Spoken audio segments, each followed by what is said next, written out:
우리가 보고 있는 창세기부터 신명기까지 처음 5권의 책 모세오경은 모세가 기술한 것으로 우리는 잘 알고 있습니다.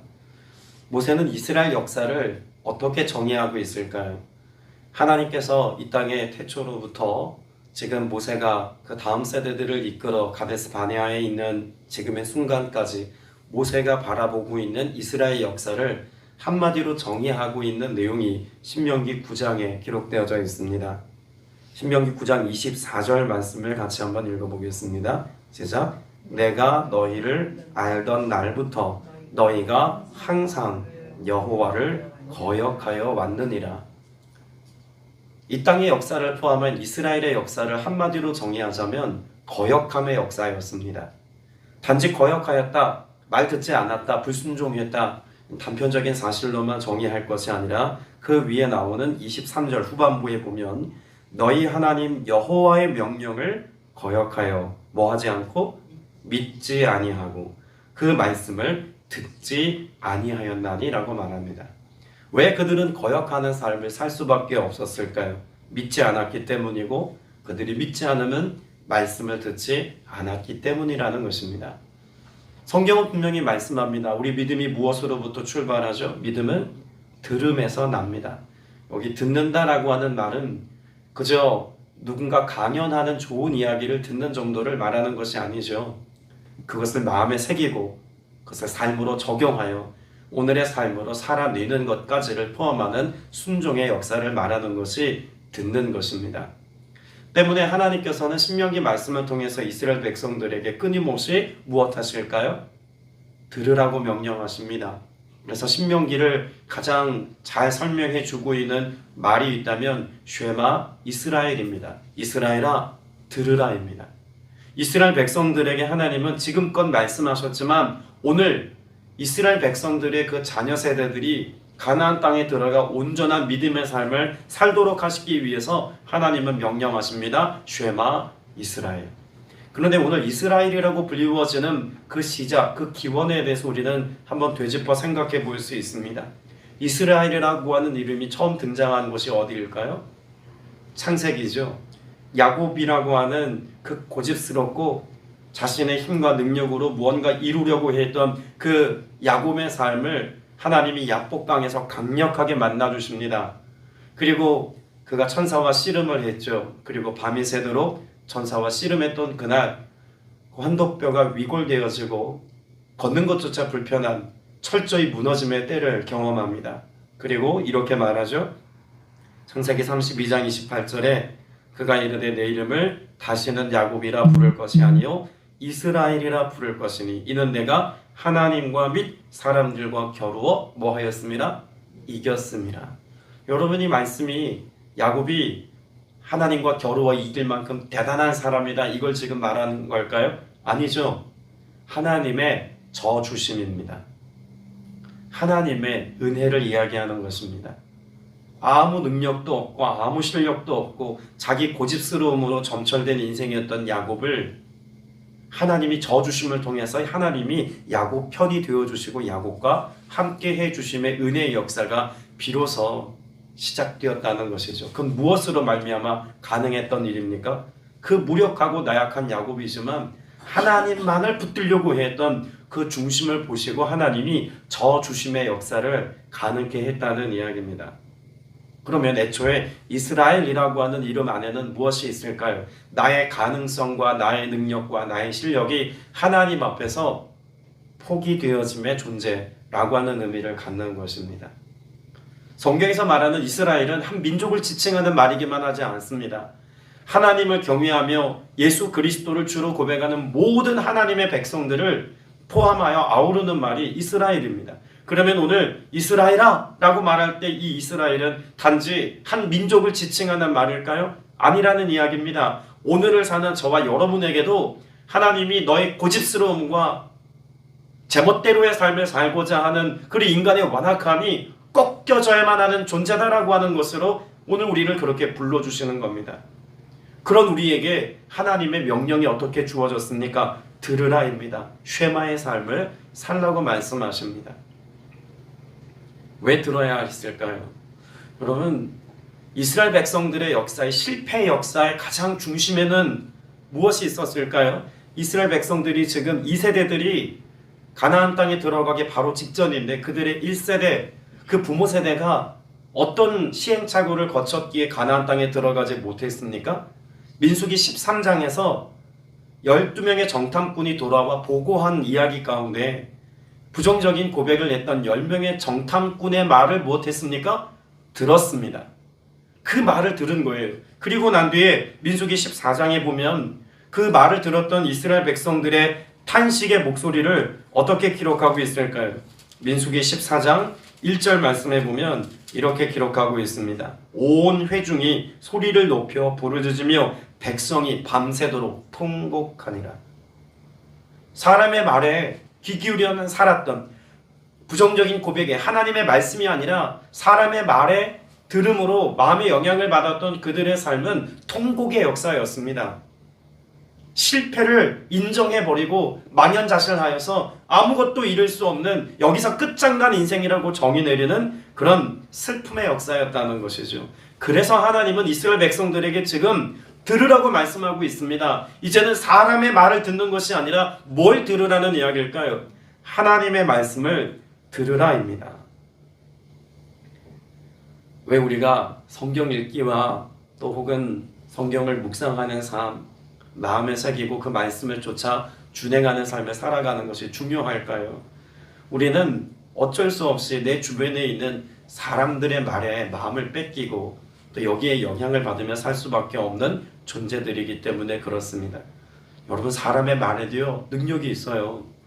하나님이 이 땅의 모든 천지 만물을 창조하실 때 무엇으로 창조하셨습니까? 말씀으로 창조하셨습니다.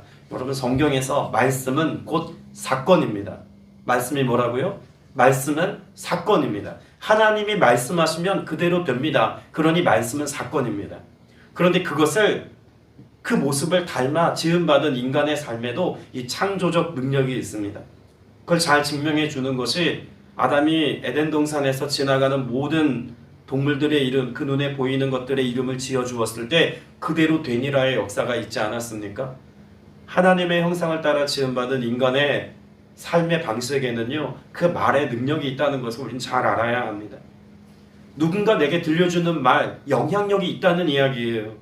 여기에 마음을 쓰기 시작하고 이것이 내 삶의 중심에 있다 보면 우리는 하나님의 말씀조차 잊어버리는 삶을 살 수 있습니다. 그래서 쉐마 이스라엘은 가나안 땅에 들어가 살아가는 이스라엘 백성들에게 세상으로부터 들려오는 소리에 대하여서 철저히 차단해내고 하나님께 대하여 집중하는 삶을 살게 하는 가장 중요한 삶의 태도이자 믿음의 양식이 되어야 했던 것입니다. 또 2절을 보세요.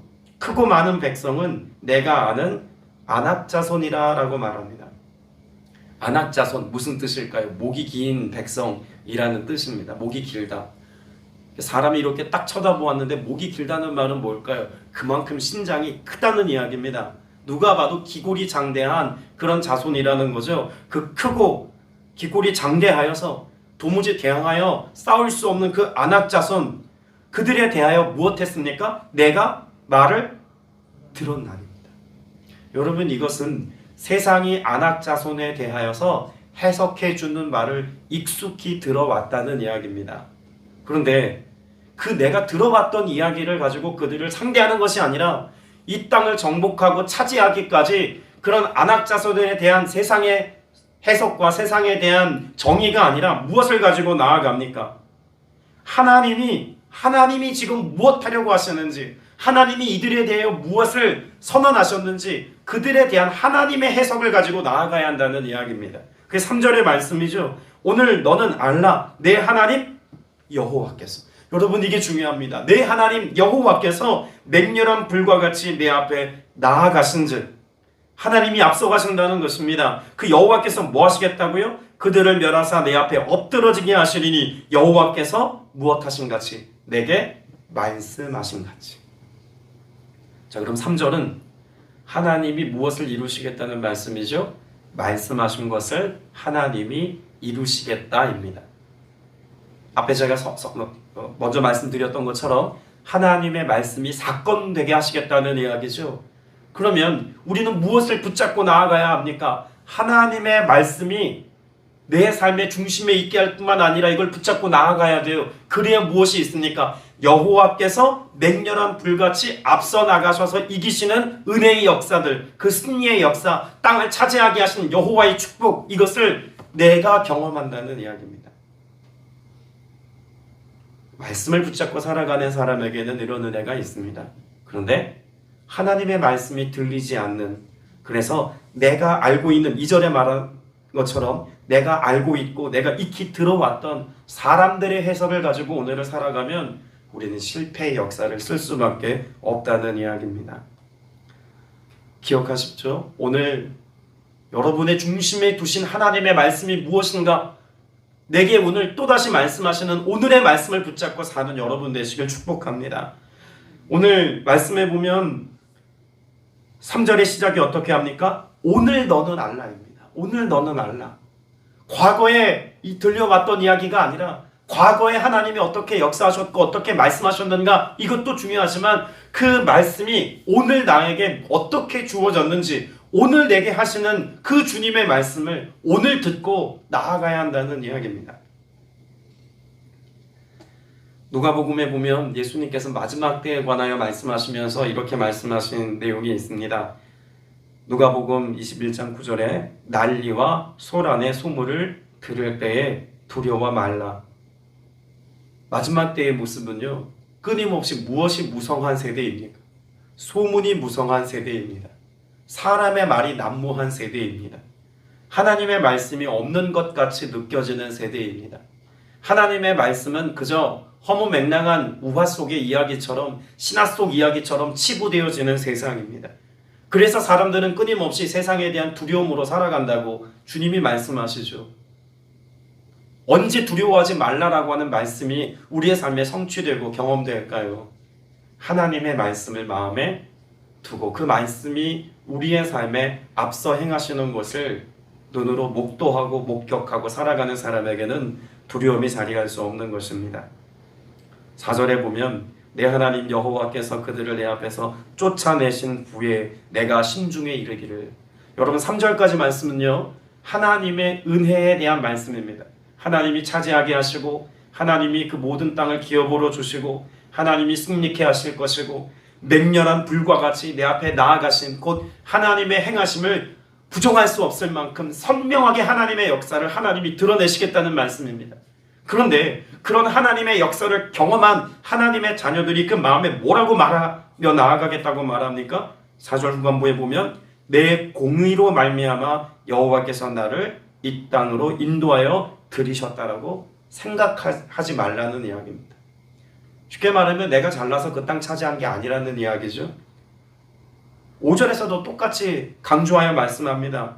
내가 가서 그 땅을 차지함은 내 공의로움 때문이 아니다. 내 마음의 정직함 때문도 아니다. 그같이 하신 것은 너도 악하지만 그 악한 너희보다 더 악한 그 악을 하나님이 멸하시고 하나님이 너희를 그 땅에 들이셨기 때문에 가능한 일이지, 너희가 온전히 선해서 너희가 뭔가 대단한 자격이 있어서 이 땅을 차지하게 한 것이 아니다라고 말씀합니다. 6절에서 또 말씀하죠. 그러므로 내가 알 것은 내 하나님 여호와께서 내게 이 아름다운 땅을 기업으로 주신 것이 내 공의로움으로 말미암음이 아니니라. 너는 뭐한 백성이니라? 목이 곧은 백성이니라. 하나님 보시기에 이스라엘 백성들의 모습 역시 어떠하다고 말씀하십니까? 고집스럽다, 원망하고 불평함에 연약함이 여전히 남아있다. 하나님이 주실 그 땅의 가나안 백성들의 악함과 비교해 보아도 손색이 없을 만큼 너희도 악함의 모습 그대로가 너희들의 현 주소다 라고 하나님이 말씀해 주시는 거죠. 근데 하나님께서 왜 지금 이 일들을 하려고 하신다는 겁니까? 그런 연약함에도 불구하고 그들의 자금에도 불구하고 이들을 통해 일하라고 하시는 것이 하나님의 의지이고 하나님의 뜻입니다. 그들의 어떤 의로움에 기대어서 하나님이 일하시는 것이 아니라 선하신 하나님이 하나님의 나라를 이 땅 가운데 이루어 가시고 하나님의 구원 역사를 성취해 가시기 위해서 그들을 택하신 것 뿐이지 그들의 선에서가 아님을 강조해 말씀하고 계십니다. 그러니 오늘을 살아가는 우리가 말씀 앞에서 또다시 겸손해야 될 이유가 충분합니다. 하나님이 우리를 구원하신 것은 무엇 때문입니까? 하나님의 의로우심과 하나님의 신실하심과 하나님의 의로움으로 되어진 철저한 은혜의 사건인 줄로 믿게 되시길 축복합니다. 그런데 우리가 그 하나님 앞에서 오늘 이 하루를 감사하며 살아야 하지 않겠습니까? 겸손히 말씀에 순응하는 삶을 오늘 또 살아내야 하지 않겠습니까? 여러분, 목이 곧은 백성이라는 6절은요, 오늘 우리가 나 자신을 해석할 수 있는 정의가 되게 해야 합니다. 목이 곧은 백성. 이것이 우리의 실제였습니다. 우리의 삶의 현 주소였다는 이야기입니다. 여러분, 신명기 6장에서 전체를 설명하는 중요한 키워드가 바로 이 목이 곧은 백성입니다. 이스라엘 백성들의 삶의 모습이 목이 곧다는 것은요, 당시 그 사막 지역에 가장 많이 흔히 볼 수 있었던 뱀의 형상을 지금 비유로 말씀하고 계시는 거예요. 뱀이 어떤 위협적인 자세를 취할 때 어떻게 합니까? 특히 코브라라고 하는 이 뱀을 보면은요, 이렇게 꼿꼿하게 몸을 딱 세워서 적대하는 모습을 보이지 않습니까? 자신의 능력을 과시하는 거예요. 몸을 부풀려서 곧게 세워서 대항할 수 있는 것처럼. 여러분, 성경이 뱀이라고 하는 것을 통해서 자주 등장시키는 그 의미가 뭡니까? 죄 아닙니까? 목이 곧은 백성이라고 하는 말 안에는 그런 죄성을 우리에게 드러내시는 하나님의 의도가 있는 겁니다. 하나님께서 끊임없이 우리의 삶 가운데 이 목이 곧음의 문제를 해결하라고 말씀하시는 거예요. 이 앞에서 1절부터 3절까지 그 은혜라면요, 4절부터 29절까지 남아있는 이 모든 역사는 그 은혜를 누림에도 불구하고 우리가 얼마나 연약한 자이고 완악한 자여서 하나님의 뜻을 거스르는 삶을 사는지 인정해야 된다는 설명이기도 합니다. 신명기 10장 16절에 보면, 그래서 이 9장을 지나 10장에서 내일 볼 말씀에서 뭐라고 말씀하나요? 그러므로 너희는 마음의 할례를 행하고 다시는 목을 곧게 하지 말라라고 말씀합니다. 그러니까 신명기의 모든 말씀이 다 주어진 것이 그 목이 곧은 백성에게 다시는 목을 곧게 하지 말라고 주님이 지금 하고 계신 말씀이라는 거죠. 그리고 너희는 무엇을 행하고라고 말씀합니까? 10장 16절을 보세요. 그러므로 너희는 뭘 행하고? 마음의 할례를 행하고입니다. 애초에 그들의 몸에 행했던 할례, 아브라함의 때로부터 그들이 하나님의 백성됨을 나타내는 표지가 되었던 육체에 했던 이 할례 의식, 남자의 생식기에 포피를 빼는 이 할례 의식은요, 무엇을 잘 드러내주는 내용입니까? 과거에는 마취술이 있었던 것도 아닙니다. 또 회복을 위한 약을 쓸 수 있는 것도 아니에요. 그럼 남자의 생식기 그 포피를 잘라내고 나면은요, 아무것도 할 수 없습니다. 그래서 이것 때문에 전쟁을 치르는 과정 가운데서 승리했던 어떤 성경의 사건들도 있지 않습니까? 할례는요, 하나님 앞에 나의 가능성이 철저히 포기되어지는 사건입니다. 왜 하나님의 백성들의 몸에 칼을 대어서 포피를 잘라내고 할례의식을 했을까요? 하나님 앞에 난 무력합니다의 고백입니다. 하나님 앞에 난 아무것도 아닙니다의 자기 표시인 겁니다. 나는 하나님 없이는 살 수 없습니다에 대한 신앙 고백과 같은 것이 할례예요. 그런데 몸의 할례는 행했지만 정작 어디에서? 마음에서 그와 같이 하나님 백성됨에 대한 표지를 갖고 살지 아니하니 끊임없이 뭐 한다는 겁니까? 하나님 말씀 듣지 않고 하나님 말씀에 대한 불순종의 역사를 써내려가더라는 겁니다. 그러니 너희가 몸에 포피를 베었다고 해서 몸의 할례를 행하였다고 해서 이스라엘 백성이라고 자부하지 말라는 겁니다. 너희 마음에 그 마음의 할례를 행하여서 하나님 말씀에 반응하는 순종의 사람이 되라고 말씀하는 것 아닙니까? 눈물의 선지자 예레미야가 이스라엘 백성들의 그 실패의 역사 속에서 애통하며 고백했던 말도 바로 그런 내용입니다. 예레미야 4장 4절에 유다인과 예루살렘 거민들아, 너희는 스스로 할례를 행하여 너희 마음 가죽을 베고 나 여호와께 속하라. 여러분, 마음의 가죽을 벗기는 것, 신명기 10장에서 마음의 할례를 베푸는 것, 여러분, 이것이 하나님 말씀에 대하여 순종하고 따라가는 삶이 어떤 삶이라고 정의해야 합니까? 여호와께 속하는 삶이라고 말합니다.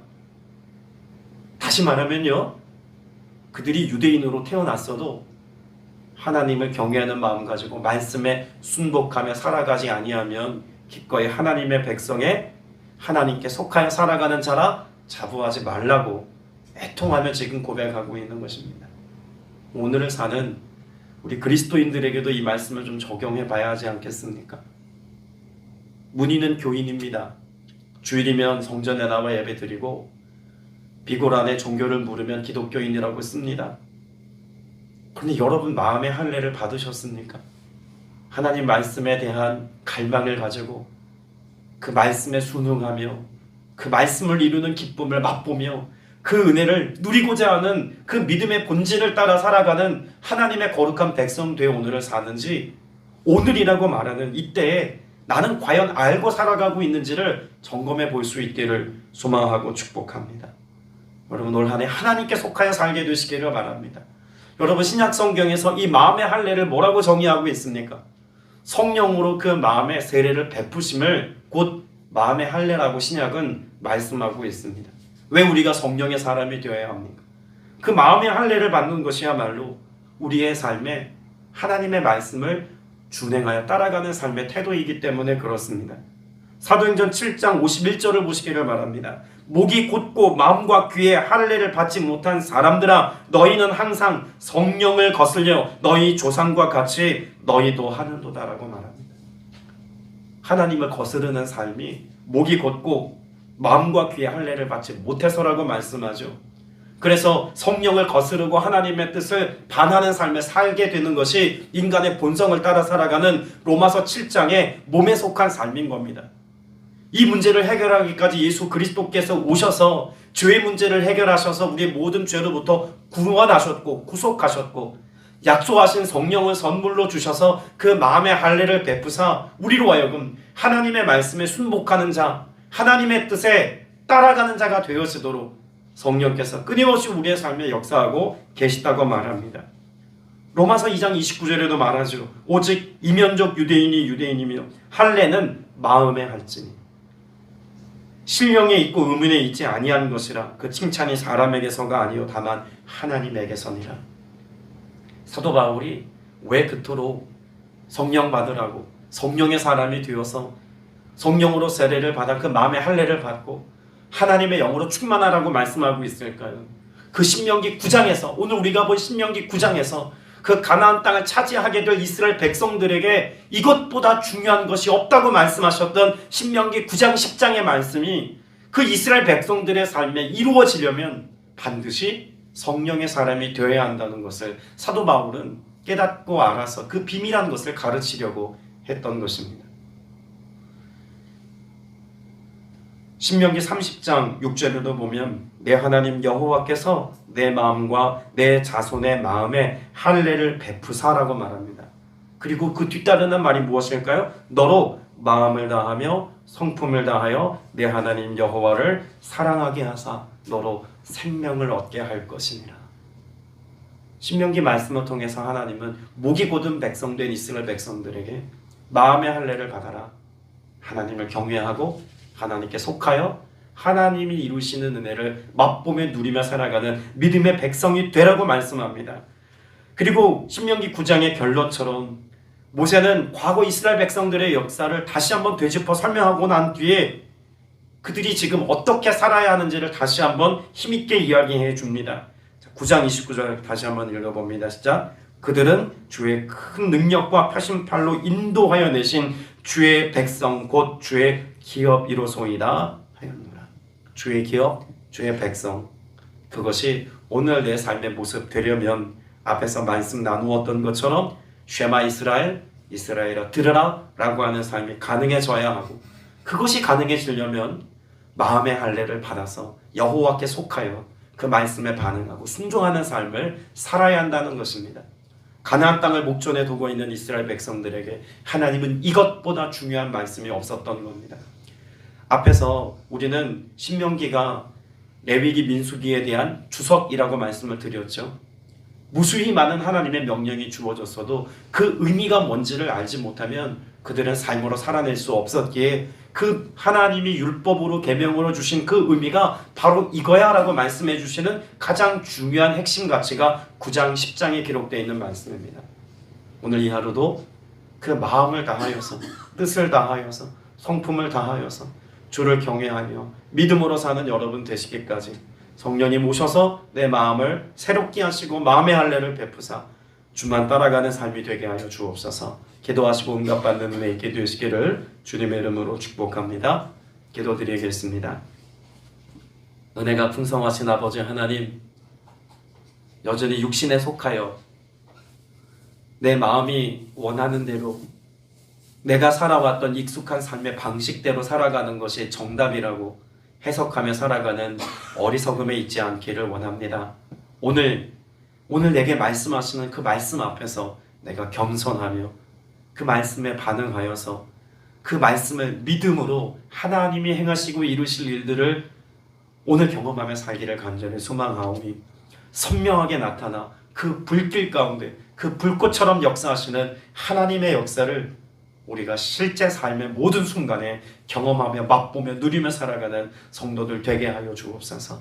그래서 세상을 의지하는 것이 아니라, 내 경험을 의지하는 것이 아니라, 내 소유와 내게 속한 것들을 의지하며 살아가는 것이 아니라, 오늘 내 마음을 다하여서 경외하고 살아가는 그 하나님만을 의지하며 믿음으로 살아내어서 하나님이 하시는 그 은혜 앞에서 기뻐하며 감사하며 즐거이 나아가는 믿음의 성도들 되게 하여 주옵소서. 주님 앞에 귀한 예물 구별하여 드린 지 제사오니 흠양하시고 받아주시어서 하나님의 선한 역사를 위해서만 쓰임받게 하시고 이전에 모여 예배한 모든 주의 권속들이 이 놀라우신 하나님의 은혜 앞에 감사함으로 살아가는 오늘 되게 하여 주옵소서. 예수님의 이름으로 기도드렸사옵나이다. 아멘.